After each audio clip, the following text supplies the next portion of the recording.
The remains of the Temple of Artemis at Ephesus are impressively unimpressive, but enough survives to give some idea of this structure's lost grandeur. Let's start here, on the edge of the site. Notice first the difference between the modern and ancient ground levels.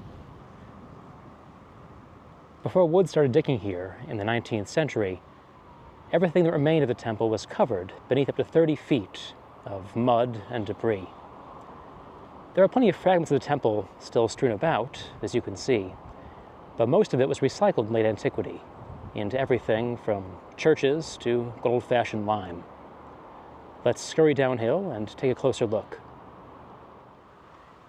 As we walk down to the site, a brief reminder that we're really talking about two temples here. The temple built by Croesus in the 6th century BC and its classical replacement of the 4th century BC. There are parts of both still visible here. All these column drums come from the classical temple of the 4th century. But as we'll see in a moment, the foundations show both building phases. These smaller columns came from structures in the temple precinct, which is only partially excavated. Much, in fact, still has to meet the orchards behind me. Only one column of the temple itself has been reconstructed. As you can see here, it's only partially original.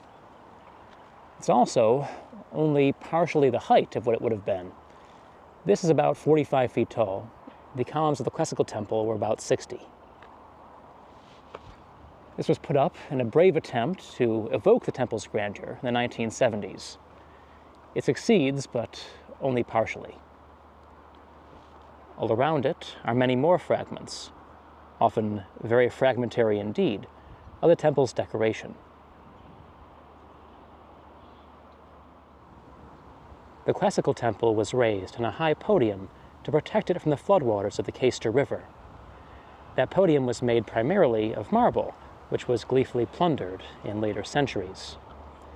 Beneath it, however, the underpinnings of the Croesus temple were largely preserved, and that, for the most part, is what we see here. Right now, in mid-October, it's quite dry.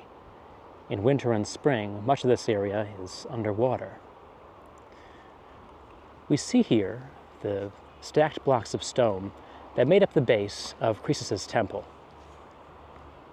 This all dates from the 6th century BC, but encased within it, here and there, are parts of the original 7th century temple.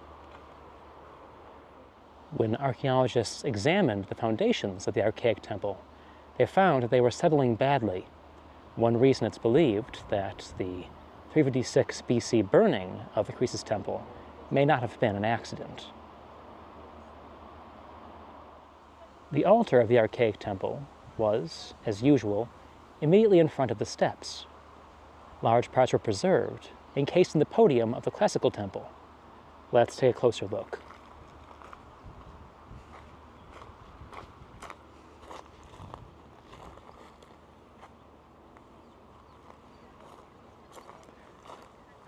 This dog has found the one patch of shade. Good for him.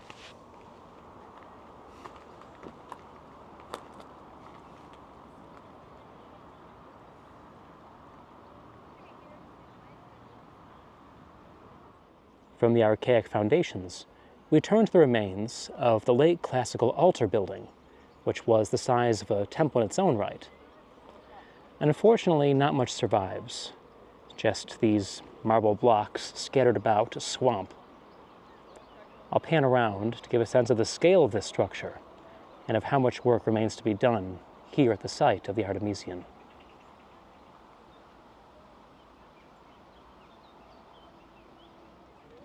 The archaeologists have partially reconstructed one of the capitals, but for the good stuff, you'll have to go to the British Museum. And that is about all there is to see. From here, however, you can make out both the columns of the Basilica of St. John and the domes of the Isa Bey Mosque, both built largely with stone from the Temple of Artemis. A powerful sense of continuity over 3,000 years and 3 religions in that scene, here on the outskirts of Ephesus.